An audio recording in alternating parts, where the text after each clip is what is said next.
Et on retient de là un grand principe dans le manhaj.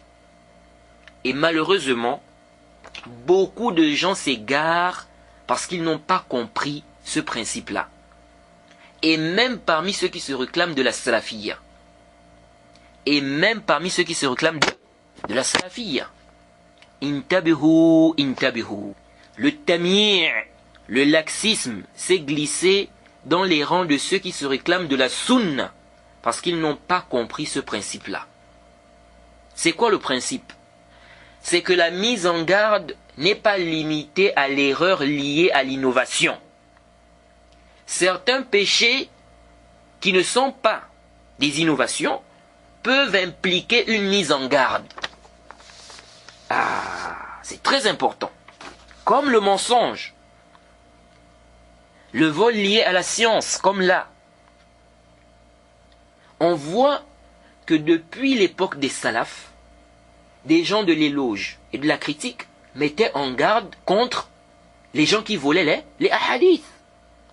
Et on a vu dans la parole de l'imam Zahabi que voler les livres est pire. Donc a fortiori, ça doit impliquer une mise en garde. La adala tombe si la personne ne se répand pas. Les salafs mettaient en garde contre les menteurs.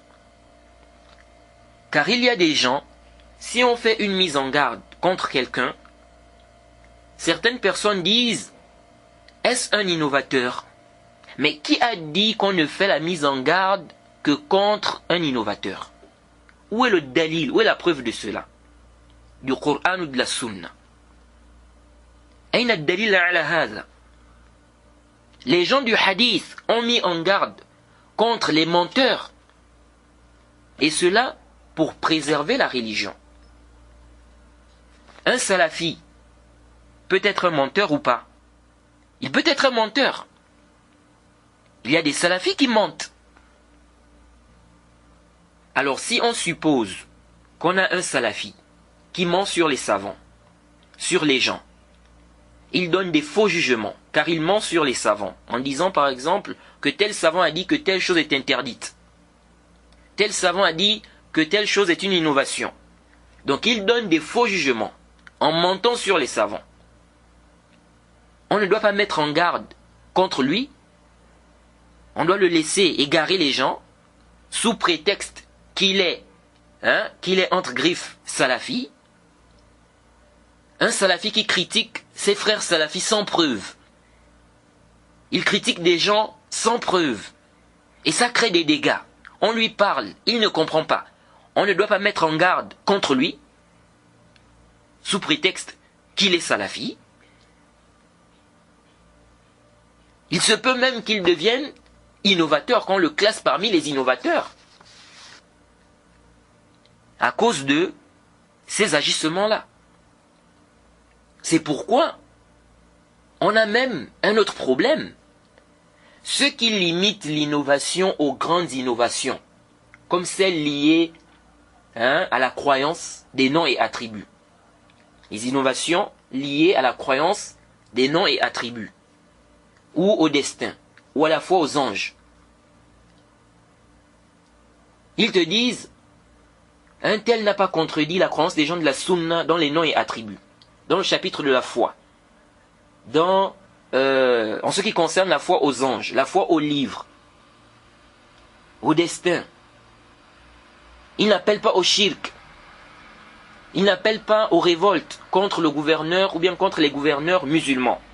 Pourquoi mettre en garde contre lui? Pourquoi le rendre innovateur? Ça, c'est à cause de ton ignorance du manhaj. C'est quoi l'innovation? Ash-Shatibi a dit quoi? Il a dit, parlant de l'innovation, c'est une voie inventée dans la religion qui ressemble à la voie légiférée et par laquelle on recherche, en l'empruntant, ce qu'on recherche en empruntant la voie légiférée. Ou encore, par laquelle on recherche une exagération, un plus dans l'adoration. Il a dit c'est une voie inventée dans la religion. Il n'a pas restreint ça à l'innovation liée au chapitre des noms et attributs, hein, au destin, à la fois aux anges, aux livres. C'est général. Ibn Rajab dit quoi? Ibn Rajab dit dans Jami' al-Ulum wal-Hikam, tome 1, page 266, il dit فَكُلُّ مَنْ أَحْدَثَ شَيْئًا وَنَسَبَهُ إِلَى الدِّينِ وَلَمْ يَكُنْ لَهُ أَصْلٌ مِنَ الدِّينِ يَرْجِعُ إِلَيْهِ فَهُوَ ضَلَالَةٌ وَالدِّينُ بَرِيءٌ مِنْهُ وسواء في ذلك مسائل الاعتقادات أو الأعمال أو الأقوال الظاهرة والباطنة.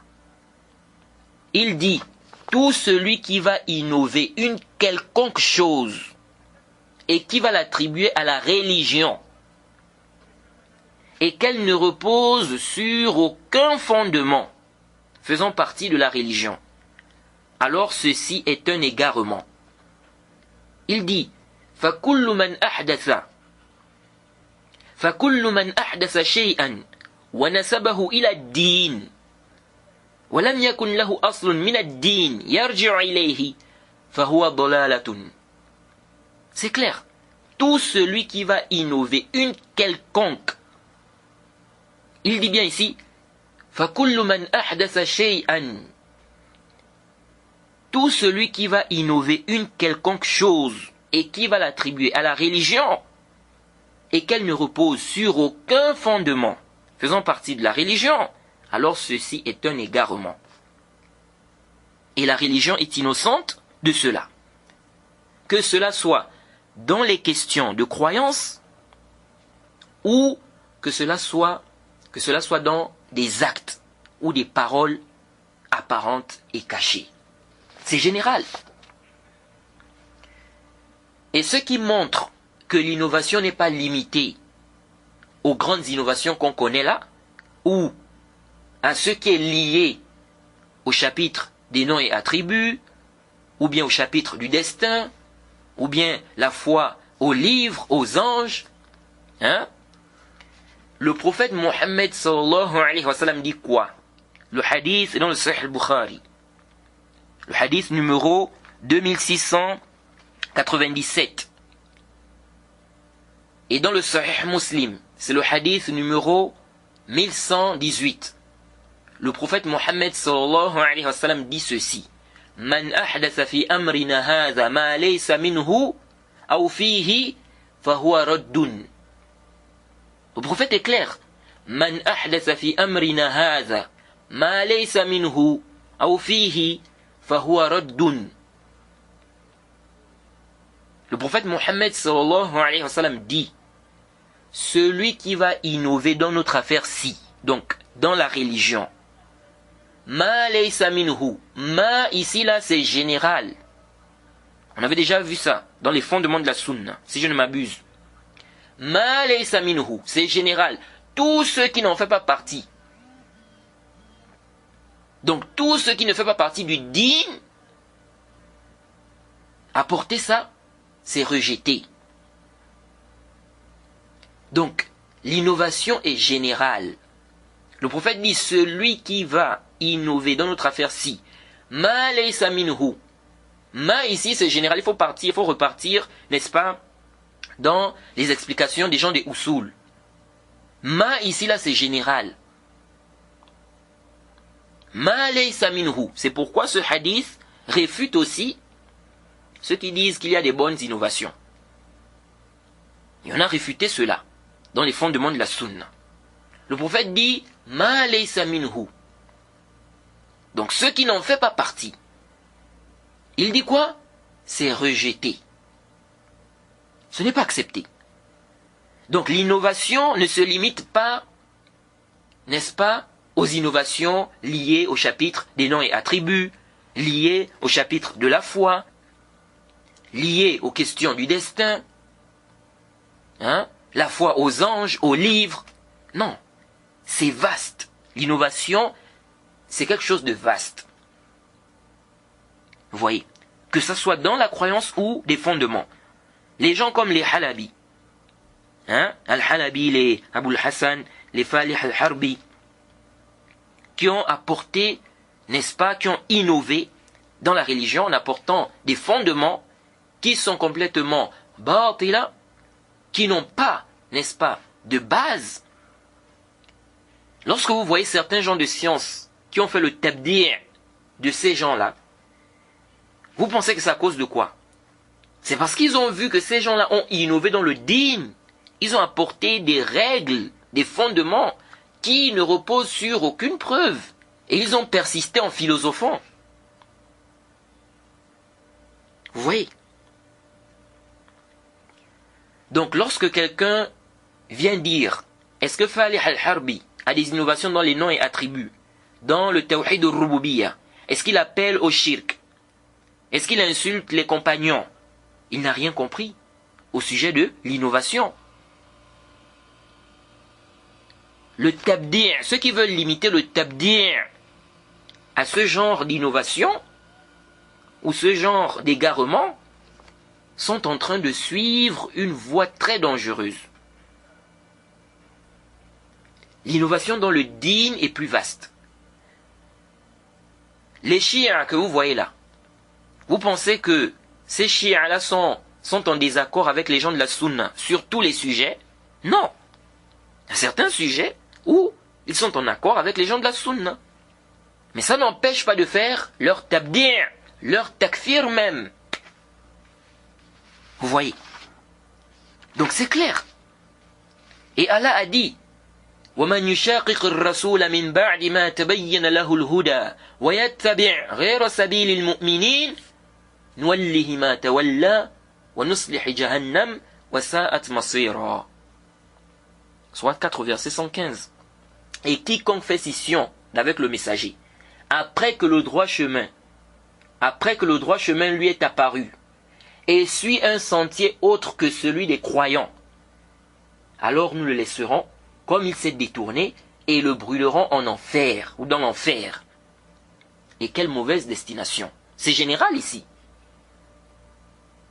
Il n'a pas dit juste dans les noms et attributs, dans les questions de shirk, dans, n'est-ce pas, les questions liées à l'obéissance au gouverneur. Non, c'est général. Les salafs sont unanimes sur la question du hajr, le boycott envers les innovateurs. Toi, tu contredis cela. Tu n'es pas d'accord. Tu défends même les innovateurs. On te voit avec les innovateurs. Ça suffit pour te rendre mubtadi'. Ça suffit pour te rendre innovateur. Même si tu es d'accord avec nous dans le chapitre des noms et attributs, dans le chapitre de la foi. C'est venu dans la croyance des deux Razi. On a posé la question concernant la croyance des gens de la Sunna. Et ils ont répondu par rapport à ce sur quoi ils ont trouvé les gens, n'est-ce pas, de la Sunna. Les savants des différents pays, des différents endroits, Hijaz, etc. Ils ont cité la croyance. Et dans ce qu'ils ont mentionné, ils ont dit, celui qui doute au sujet de la parole d'Allah, il s'abstient en doutant, en disant, je ne sais pas si la parole d'Allah est créée ou incréée. Ils ont dit quoi? Fahuwa jahmi. C'est un jahmi. وَمَنْ وَقَفَ فِي الْقُرْآنِ جَاهِلًا. Jayd. Celui-là qui va s'abstenir. Celui qui va s'abstenir au sujet du Coran en étant ignorant. عُلِّمَ وَبُدِّعَ وَلَمْ يُكَفَّرْ. Ils ont dit, on lui enseigne, on fait son tabdi', mais on ne le rend pas mécréant. Ils n'ont pas regardé ici, est-ce qu'il est en accord avec nous dans la question de l'obéissance au gouverneur, dans, n'est-ce pas, le chapitre du destin, etc. Non. Vous voyez, les salafs classaient même les gens comme étant des gens de l'innovation, rien qu'à cause du fait qu'ils dénigrent des savants unanimement reconnus comme étant des savants de la sunna. Lisez le Sharh al-Sunna de l'imam al-Barbahari. Et je pose une question. Ceux-là qui veulent restreindre le tabdi' aux grandes innovations comme les innovations liées aux noms et attributs, ou bien les innovations liées à la question de l'obéissance au gouverneur, ou des innovations liées, n'est-ce pas, à la croyance au destin, ou bien aux livres, ou aux anges, ou dans le chapitre de la foi. Je pose une question. Si quelqu'un dit, on ne doit plus réfuter les innovateurs, ni s'écarter d'eux, on doit délaisser cela, et on doit plutôt travailler avec les innovateurs, rester avec eux, les défendre dans leurs innovations. Si vous avez vraiment de la science, Jade, vous n'êtes pas censé douter du tabdi' d'une telle personne. Vous allez nous dire que cette personne-là est salafi. Donc, ça c'est dangereux. Vraiment les frères, c'est très dangereux. C'est très très dangereux. Les gens veulent limiter le tabdi' à certaines questions. Il faut faire très attention. C'est pourquoi, lorsqu'on dit qu'un tel est un hizbi, un mubtadi', un innovateur, certaines personnes prennent cela à la légère. Il n'a pas des innovations dans le chapitre des noms et attributs. Il n'a pas donc des noms et attributs d'Allah. Il n'a pas des innovations dans le chapitre du destin. Il n'appelle pas aux révoltes contre les gouverneurs musulmans. Il n'a pas des innovations dans le chapitre de la foi. Il n'a pas, mais pourquoi on fait une mise en garde? Pourquoi on fait un tabdi'? Tu n'as rien compris. Tu n'as rien compris. Il marche avec des innovateurs. Il défend des innovateurs. Et il combat même les gens qui le réfutent par rapport à ces choses-là. Ça te fait sortir de la sunna. Tu deviens mubtadi'. Même si tu es d'accord avec nous dans le chapitre des noms et attributs. Même si tu es d'accord avec nous, n'est-ce pas, dans d'autres questions. Ou dans des grandes questions liées à la croyance. Cela n'empêche pas de faire ton tabdi'. Donc il faut faire attention. L'innovation est vaste. Les gens qui viennent avec des fausses règles, des faux fondements, ils attribuent ça au din. Parce que la personne adore Allah avec ces règles-là. La personne adore Allah avec ces principes-là, ces règles-là. Elle est en train d'innover dans le din. Elle vient avec des règles qui n'ont aucun fondement. Ce n'était pas connu des salafs. Ça n'a aucun fondement. Et ce n'était pas connu des salafs. Quelqu'un vient avec ça, dans le din. Et la personne même fait le wala wal bara basé sur ces fausses règles et ces faux fondements qui n'ont ça n'a aucune base. La personne est en train d'innover. Le prophète a dit Man ahdatha fi amrina hadha ma laysa minhu. Tu es en train d'apporter la bid'a. Quelqu'un qui vient avec des fondements qui n'ont aucune base. La personne innove des règles, des principes, qui ne reposent sur aucune preuve, qui n'étaient pas connus de nos salafs. Et la personne fait même l'aveu et le désaveu sur cela. La personne est en train d'introduire des innovations dans le din. Vous voyez? Quelqu'un comme ça, on ne doit pas faire son tabdi', non? On doit toujours dire que la personne est salafi, peu importe les règles, les fondements que la personne va inventer dans le din, tant que la personne est d'accord avec nous dans le chapitre des noms et attributs, dans le chapitre du destin, dans tel chapitre, dans tel chapitre, dans tel chapitre. Ça c'est dangereux, c'est vraiment... C'est très dangereux, c'est encourager la destruction du din.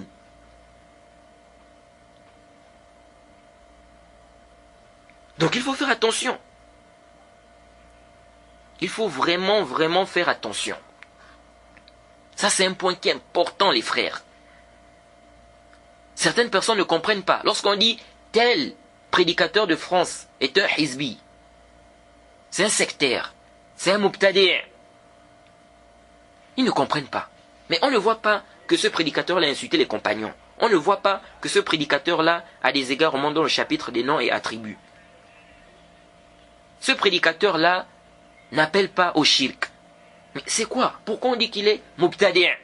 Parce que tu n'as pas bien compris. Donc il faut faire très très attention. Hein? Lorsque les gens comme Falih al-Harbi inventent des principes, des règles qui n'ont aucun fondement, qui s'opposent même à la voie des salafs. Si les savants font leur tabdi' parce qu'ils ont persisté, ils n'ont pas écouté les conseils. Toi tu viens, tu dis, est-ce qu'ils ont des égarements dans les asma wa sifat? Est-ce qu'ils ont des égarements dans ceci? Mais ces principes et ces règles inventées là, ça cause des dégâts dans le dîn. Ça égare des gens.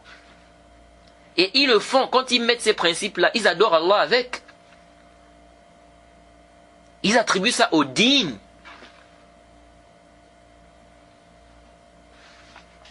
Donc il faut faire très attention. Il faut faire très très attention. De même, ceux qui disent qu'on ne met en garde que contre un innovateur, on ne met pas en garde contre un salafi, هذا قول باطل min abtalil batil, ça fait partie des choses les plus fausses qui existent. Comme ce qui a précédé, le fait de restreindre le tabdi' aux grandes innovations liées aux questions de la croyance. Et ce qui montre la fausseté de ce genre de choses, ce sont les preuves et la pratique des salafs, les gens de l'éloge et de la critique. Et on va revenir sur ce point-là dans le prochain audio. On va d'abord s'arrêter ici, parce que je vois que l'audio est déjà long. Donc, on va s'arrêter ici. Et le prochain audio, on va revenir sur cet aspect-là. C'est très important, les frères, concernant le manhaj. On peut mettre en garde contre un salafi, même si il n'a pas d'innovation. Ou même si on n'a pas fait son tabdi'. On peut mettre en garde contre lui, à cause d'autres choses. Comme le mensonge. Et cette question-là, du vol lié à la science, nous montre qu'on peut mettre en garde contre quelqu'un, contre un salafi, ok? Car celui qui pratique le vol lié à la science peut être salafi. Donc, il faut faire attention. Il faut vraiment faire attention. Donc, on va revenir sur ce point-là. Et aussi, on va répondre, n'est-ce pas, à la problématique qu'on a soulevée concernant le vol lié à la science. Et on va voir aussi ce qui n'est pas considéré comme vol lié à la science. On va détailler cela au prochain audio, Inch'Allah. Donc on s'arrête d'abord ici. On demande qu'Allah nous facilite, qu'il nous accorde la compréhension de sa religion. Wa subhanaka lahumma wa bihamdik wa ashhadu an la ilaha illa anta astaghfiruka wa atubu ilayk.